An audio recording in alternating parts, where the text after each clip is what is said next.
করতেন? কি করতেন? হযরত আয়েশা, হযরত মুয়াজ রাদিয়াল্লাহু তাআলা আনহু, হযরত আবু বকর সিদ্দিক রাদিয়াল্লাহু তাআলা আনহু, ইনারা গরমের দিনে চৈত্র মাসের খরার দিনে নফল রোজা বেশি করে রাখতেন। আপনি বলেন জাড়ের দিনে রোজা কেন রাখেন না নফল কম করে? আবার গ্রীষ্মকালে চৈত্র মাসে সেই সময়ে কেন তিনারা নফল রোজা বেশি করে রাখছেন? তো কারণ কি বলা হয়েছে জানেন? ওনারা বলছেন ইজা কানাতিল আসআরু রাখিসাতান, কোন জিনিসের মূল্য যদি কম হয়, সস্তা হয়, সস্তা জিনিসকে সবাই কিনবে। আর কোন জিনিসের মূল্য যদি বেশি হয়, চড়া হয়, দামি হয়, তো সেটা সবাই কিনতে পারবে না, কিছু কিছু লোক কিনতে পারবে, 100টার ভেতরে 10টা। আল্লাহ রাব্বুল আলামিনের নবী তিনি নিজে বলেছেন আল্লাহর জান্নাতটা এত সস্তা জিনিস নয়। কেন? তিনি সহিহ হাদিসের ভেতরে বলছেন আলা ইন্না সিলআতাল্লাহি গালিয়া, আল্লাহ রাব্বুল আলামিনের যেটা মাল বিক্রি হয় রাতের বেলায় সেটা হলো জান্নাত, আর জান্নাতের দাম অত্যন্ত চড়া। তো চড়া দামের জিনিসটাকে যদি কিনতে হয় তো চড়া মূল্য দিতে হবে। আর চড়া মূল্য যদি আমি জাড়ের দিনকার 11 ঘন্টার দিনে আমি রোজা রাখি তাহলে এটাতে আরাম আছে, আর আমি যদি গরমের দিনে চৈত্র মাসে 13 ঘন্টা দিনের রোজা রাখি তাহলে এটাতে কষ্ট বেশি আছে। সুতরাং এই কষ্ট যারা করতে পারবে তারা আল্লাহর জান্নাতকে কিনতে পারবে। এই জন্য আমি ঠান্ডার দিনে নফল রোজা যা করি তার তুলনায় আমি গরমের দিনে চৈত্র মাসে রোজাটা বেশি করে করি। বুঝতে পারছেন? আল্লাহর জান্নাতকে কাঁটা দিয়ে ঘেরা আছে, সেই কাঁটাকে উপেক্ষা করে ভেতরে ঢোকার জন্য আম্মা আয়েশার সিদ্ধান্তটা কি, হযরত মুয়াজ রাদিয়াল্লাহু তাআলা আনহুর সিদ্ধান্তটা কি? ওদিকে তো তাকাই না আমরা কেউ।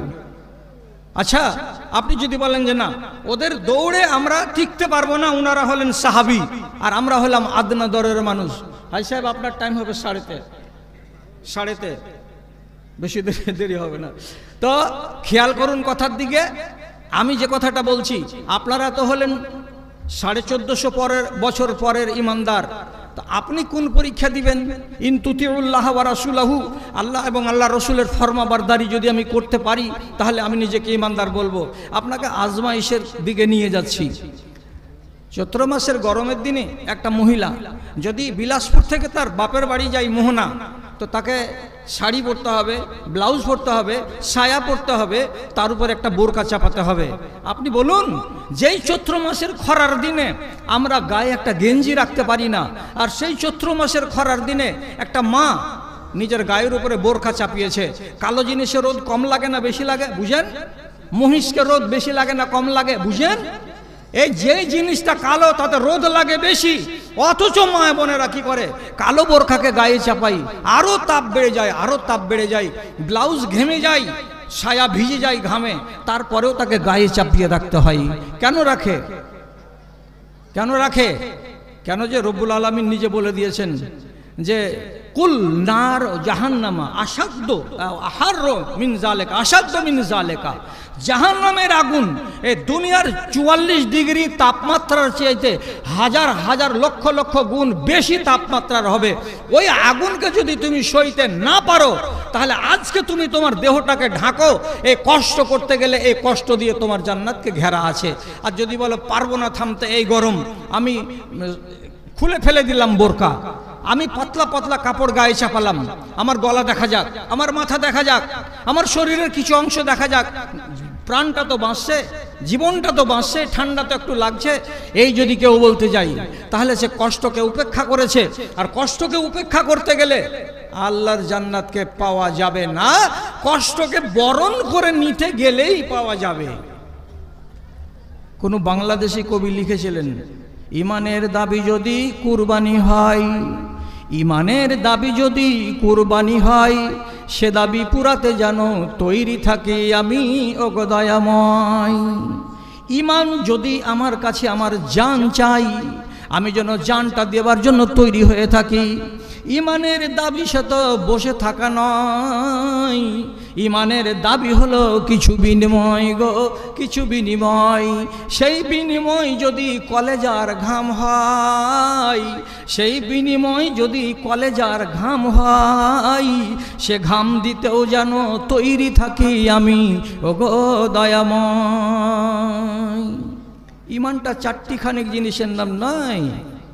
এই জিনিসটা যারা করে দেবে তারা জান্নাতকে যে কাঁটা দিয়ে ঘেরা আছে, কাঁটাকে ফেলে দিয়ে জান্নাতে ঢুকতে পারবে। আর শাহওয়াত মন লুভানো জিনিস দিয়ে ঘেরা আছে কাকে? জাহান্নামকে। মন লুভানো মানে কলমিল্লতা। কিসে কিসে মন লোভে আপনার? তো বলছে যখন রাস্তা চলবো তখন পরনারীর দিকে যদি আমি তাকাই আমার মন তৃপ্তি পাই। রসুল্লাহ বলছেন ওর চোখে বল্লম ভরে দাও যদি তোমার বাড়ির দিকে লুকিয়ে কেউ তাকায়। তাহলে এটার নাম ঈমান নয়। ঈমান আপনি মানতে পারছেন না, শাহওয়াতকে মানছেন। কেন?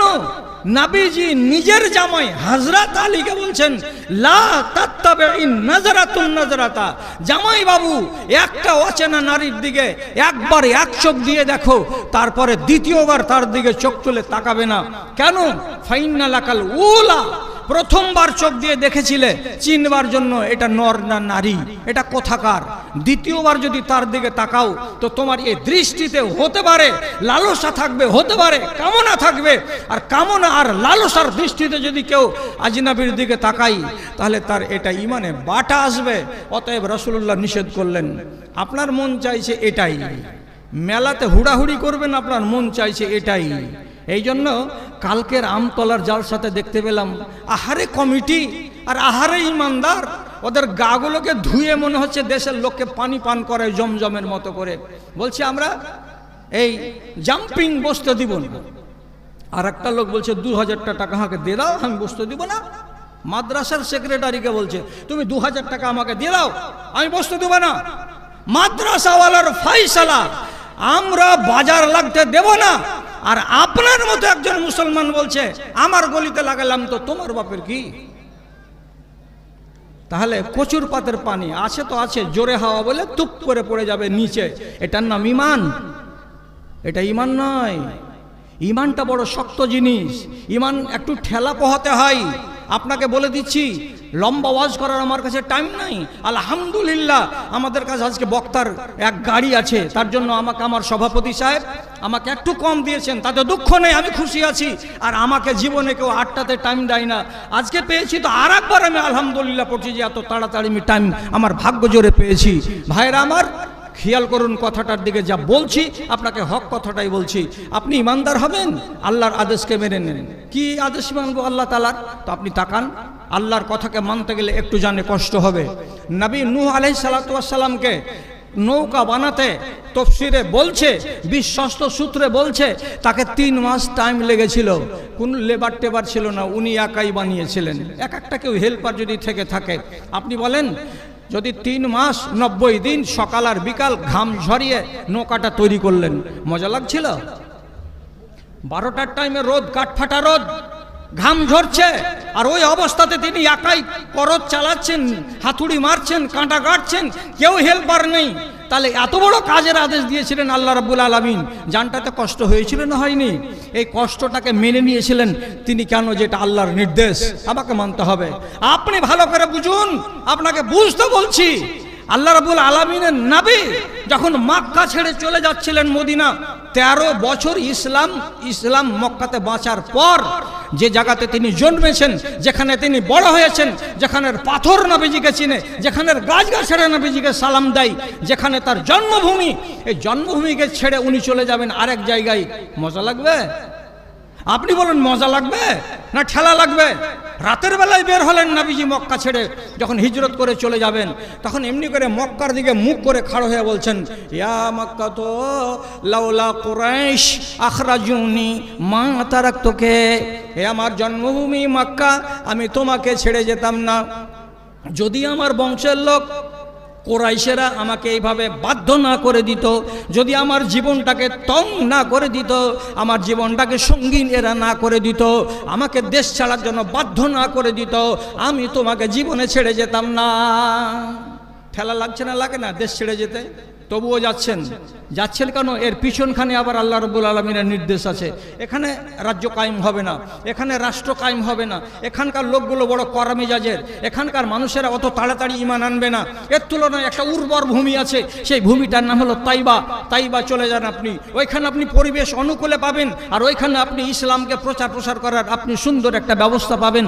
অতএব আপনার দায়িত্ব ফুললি ওইখানে পালন হবে। আপনি চলে যান হিজরত করে মদিনায়। রাসূলুল্লাহ চলেই গেলেন। কষ্ট হয়নি জানটাতে? জানে তো কষ্ট হয়েছিল।